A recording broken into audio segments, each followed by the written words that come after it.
My first breath was the recycled air of a god machine. My first cry echoed through corridors built for war, not children. My mother died, bringing me into this metal world, her body too weak from years of breathing engine fumes and eating processed rations that barely qualified as food. The medici said I was lucky to survive. Lucky, as if being born in the belly of a Titan was some kind of blessing from the Emperor himself. My name is Kael Vorten. I am 23 years old, and I have never seen the sky. I don't even know what it looks like beyond the faded pict captures in our archive files. I was born inside the Imperator-class Titan Wrath of Terra, and I will die here. My father was a coolant tech. My grandfather before him worked the plasma conduits. My great-grandfather tended the ammunition feeds. Our family has served this war machine for 4 generations, living and dying in its metal embrace like antibodies in a giant's bloodstream, keeping the god machine healthy while it wages eternal war. The Titan cities are not like the stories you hear about hive worlds or forge planets. We don't have sprawling districts or towering spires reaching toward heaven. We have compartments, corridors, service tunnels that run through the god machine's skeleton like arteries, carrying life through metal bones. My world is 40 meters wide, 200 meters long, and 15 levels deep. That's the civilian section, if you can call us civilians when we're all born into service. The engine decks below us are forbidden, scorching hot and filled with radiation that would cook a man in minutes. The weapon bays above us are death incarnate, housing guns that could level mountains. But this small space between, this cramped, noisy, humid place of pipes and cables, this is where we live. This is where we love. This is where we die. I wake every morning at 05:30 ship time to the sound of the Titan's heartbeat. That's what we call it. The deep, rhythmic thrum of the plasma reactor that powers this walking cathedral. It never stops, never wavers, never skips a beat. When you're born here, it becomes part of you. Your own heart learns to beat in sync with the machine. Your breathing matches its atmospheric recyclers. Your sleep follows its duty cycles. When you leave the Titan, if you ever leave, the silence drives you mad. I've heard stories of Titan-born who went to the surface for repairs and couldn't sleep for weeks. The quiet was too loud for them. They begged to come back to the metal womb that birthed them. My father, Marcus, taught me the coolant systems when I turned 16. The Titan's blood, he called it. Liquid nitrogen flowing through kilometers of pipes, keeping the weapons from melting, the engines from overheating, the crew from cooking in their own armor. Without us, the god machine dies. With us, it lives to kill another day. The work is dangerous beyond imagination. Coolant leaks can freeze a man solid in seconds, turning flesh to brittle crystal. Pressure blowouts can turn your body inside out, painting the walls with frozen blood and organs. I've seen both happen. I watched my childhood friend Marcus get caught in a cascade failure when we were 19. One moment he was laughing about something stupid. The next, he was a sculpture of ice and agony. We have a small cemetery in Storage Bay, welded metal plates marking where we've laid our dead to rest, each one etched with names and dates by loving hands. My mother's plate is there, worn smooth by my father's daily visits. My Uncle Gregor's, too, after a coolant line burst and painted the walls with his blood ice. The inscription reads, "He kept the machine alive." It's the highest praise we can give. But this is sacred work. The tech priests tell us we are blessed to serve the machine spirit. We maintain the physical form of a god. Every pipe we fix, every seal we replace, every leak we stop, it's all prayer. The Omnissiah sees our devotion and judges us worthy. The families who live in the Titan are all linked by trade and blood. The Mortons maintain the ammunition feeds. The Cassians work the water reclamation systems. The Vex family tends the hydroponics bays where we grow our meager food. We intermarry, generation after generation, until everyone is cousin to everyone else. Our gene pool is small and getting smaller. Sometimes children are born wrong, twisted. The tech priests call it the machine's blessing. We call it what it is, the price of isolation. I am engaged to marry Sarah Vex next month. I've known her my entire life. We played together as children in the maintenance shafts, building castles out of spare piping and pretending we were space marines conquering worlds. We learned to read together from the same holy texts, sitting in the reactor's glow while the adults worked their shifts. We shared our first kiss in the shadow of the main reactor, young and innocent and unaware that the machine spirit was watching us through a dozen optical sensors, perhaps taking the same joy in our happiness that a grandfather might feel watching his grandchildren play.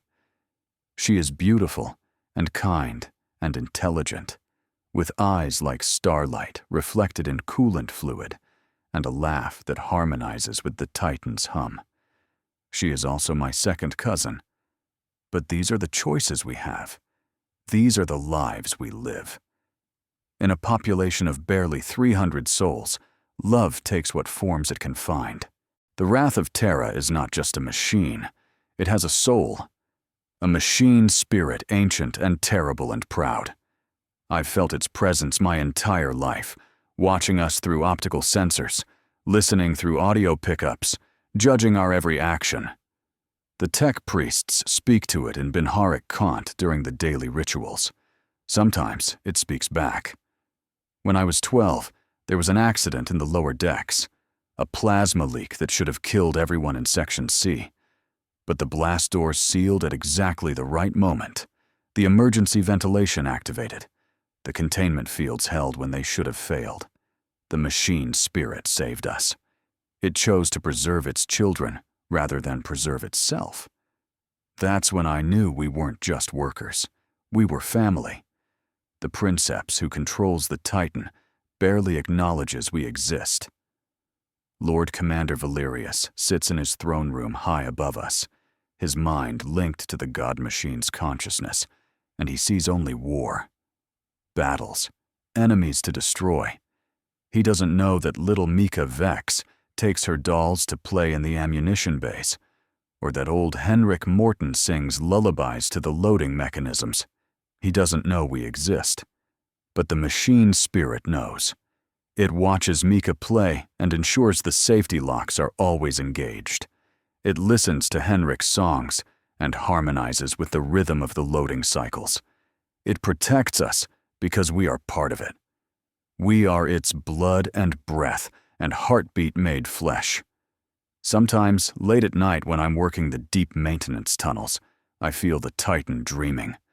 Its massive mind processes not just tactical data and weapon targeting, but memories, emotions, regrets. I've seen glimpses, fleeting images in the steam from cooling vents, shadows on the walls that look like faces from battles long past. The machine spirit remembers every war, every death, every moment of glory and defeat. It carries the weight of 10,000 years of service to the Emperor, 10,000 years of watching friends die and enemies fall. And somehow, impossibly, we help it bear that weight. Our small lives, our petty concerns, our love and laughter and tears. They give the God Machine something to fight for beyond mere duty. They remind it that there are things worth preserving in this galaxy of endless war. The ceremony takes place in the reactor chamber. Not because we're allowed. Officially, civilians are forbidden from the sacred spaces. But because the machine spirit wants it there. The blast doors opened for us without command. The radiation shielding activated without prompting. Even the tech priests had to admit this was the Omnissiah's will. Sarah looks beautiful in her mother's dress, modified with fiber optic threads that glow in the reactor's light. I wear my father's best work coveralls, cleaned and pressed until they almost look ceremonial. Tech Dominus Vox performs the rites, his mechadendrites weaving blessing code into the air, while he speaks the words that bind us together. The reactor hums in harmony with his chants. In the name of the Omnissiah, I bind these servants of the machine, he intones, his Vox-grilled voice echoing off the chamber walls. Let their union strengthen the sacred bonds that tie flesh to steel, spirit to mechanism, life to eternal purpose. But the most beautiful moment comes when the machine spirit itself offers its blessing. Every screen in the chamber flickers to life, displaying the same image, the golden aquila of the Emperor, wings spread in protection. The reactor's hum deepens to a tone I've never heard before, almost like singing. And for just an instant, the massive pistons that drive the Titan's legs beat in perfect rhythm with our hearts. Sarah squeezes my hand as we speak our vows, promising to love and serve each other as we love and serve the machine. Her eyes are bright with tears, but also with joy. We are making new life in a place built for death. We are choosing hope in the belly of a weapon. It is the most human thing we can do. After the ceremony, we feast in the communal mess. The Vex family has saved rations for weeks to make this possible, trading their own meals for this one night of abundance. Real protein, not just the processed paste we usually eat. Actual meat from one of the few livestock compartments, tender and rich with flavors I'd forgotten existed. The Cassians contribute clean water, not the recycled swill from the atmospheric processors, but pure water from their emergency reserves. Water that tastes like nothing at all, and therefore tastes like heaven. Even the children get portions of synthetic chocolate, a luxury beyond imagining in our metal world, their faces lighting up with joy at the sweetness. Old Henrik Morton, the ammunition keeper, produces a bottle of something alcoholic he's been fermenting in secret for 3 years.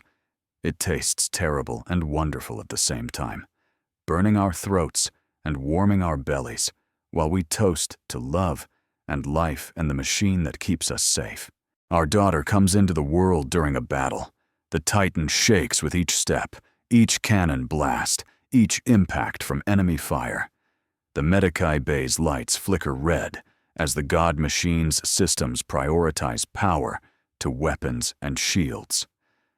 Sarah grips my hand so tightly I think she might break bones, screaming with each contraction while last cannon fire illuminates the viewports like lightning.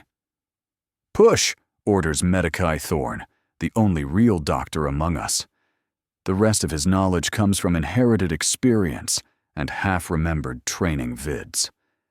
The machine spirit demands new life. And she does push, my brave Sarah, bringing our child into existence while death rages around us. The baby's first cry mingles with the roar of the Titan's guns. Her first breath is the acrid air of war. But she is perfect. 10 fingers, 10 toes, eyes that already focus on the lights above her with curious intelligence. We name her Luna, for the pale illumination of the emergency lighting under which she was born. The machine spirit approves. Every screen in the medical bay briefly displays her name in flowing script before returning to tactical readouts. She is blessed. She is chosen. She is ours. But even in this moment of joy, I feel the weight of what we've done. We've brought new life into a prison. Luna will grow up as I did, breathing recycled air, eating processed food, living in a space barely large enough for a family. She will learn to work the machines as her parents did, and their parents before them. She will marry someone she's known since childhood, because there are no other choices. She will bear children who will bear children, all of them trapped in this metal womb until the Titan itself dies. Is this fair? Is this right? These questions have no answers in our world. We do not choose our fate. We serve the machine as it serves the Emperor, and that service is its own purpose. But holding my daughter in my arms, feeling her tiny heart beat against my chest, I cannot help but wonder what she might have been in a different world. What we all might have been. Luna is 3 years old when the cooling system fails.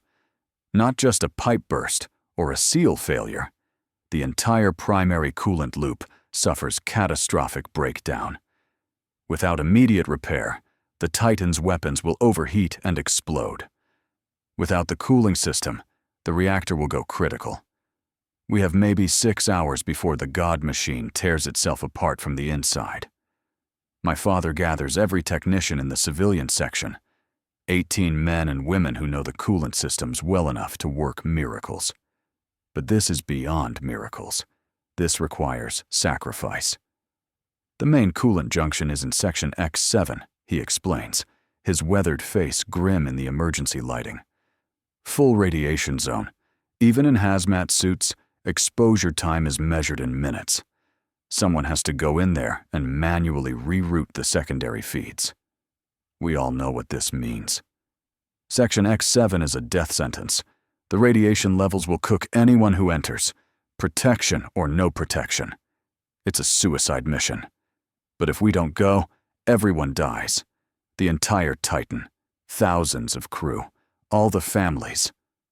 Luna. I'll go, I say immediately. My father's hand falls on my shoulder. No, son. You have a family, a child. I'm old. I've lived my life in service to the machine. Let me die in service to it as well. But before anyone can argue, the machine's spirit intervenes. Every screen in the maintenance bay flickers to the same display, detailed schematics showing a different route to the damaged systems. A path through the ammunition storage that reduces radiation exposure by 70%. Still dangerous, still probably fatal, but survivable with the right protection and speed. The machine spirit is trying to save us, trying to preserve its children while also preserving itself. It shows us a way where everyone might live.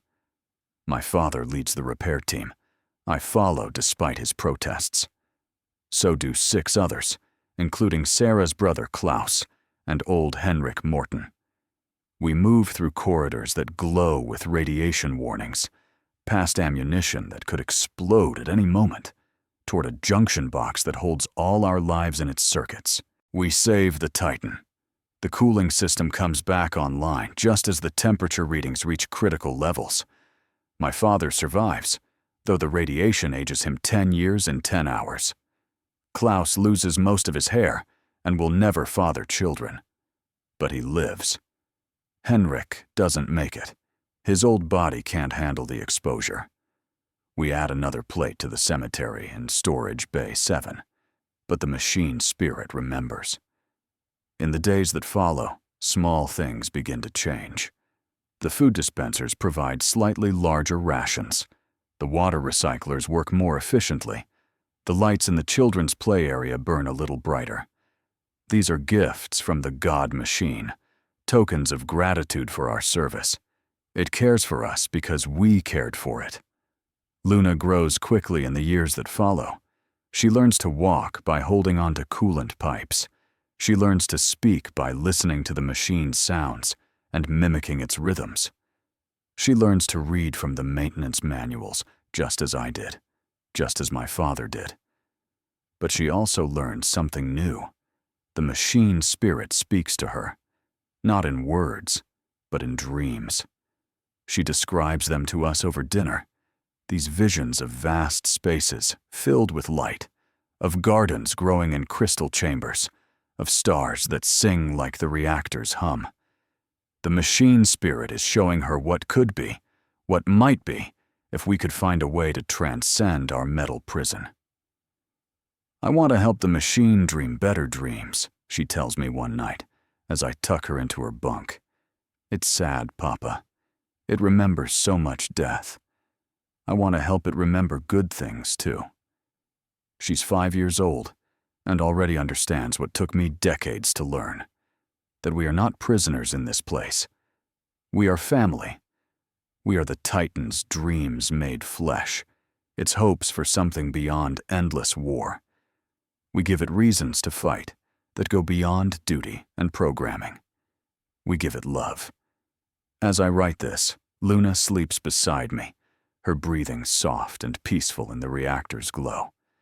Tomorrow she will begin learning the coolant systems, just as I did, just as her children will when their time comes. The cycle continues, unbroken and perhaps unbreakable. But perhaps, with her dreams and the machine spirit's guidance, that cycle will become something more than mere survival. Perhaps it will become transformation. Perhaps she will find a way to bridge the gap between flesh and steel, between human dreams and mechanical reality. We are born in the belly of a Titan, and we will die here. Our bones will join the metal bones of the machine. Our blood will mix with its sacred oils. Our souls will become part of its eternal consciousness. But in between birth and death, we live, we love, we dream, we hope. And sometimes, in the deepest hours of the night shift, when the weapons are silent and the engines run smooth, I think I can hear the machine spirit dreaming with us, dreaming of something better, something pure, something worth fighting for beyond duty and programming. In those moments, I understand why we were born here, not as prisoners or slaves, but as partners, as family, as the human heart that beats within the God machine's metal chest. We are the dreams that keep it human, and it is the strength that keeps us alive. Together, we are something greater than either flesh or steel alone could ever be.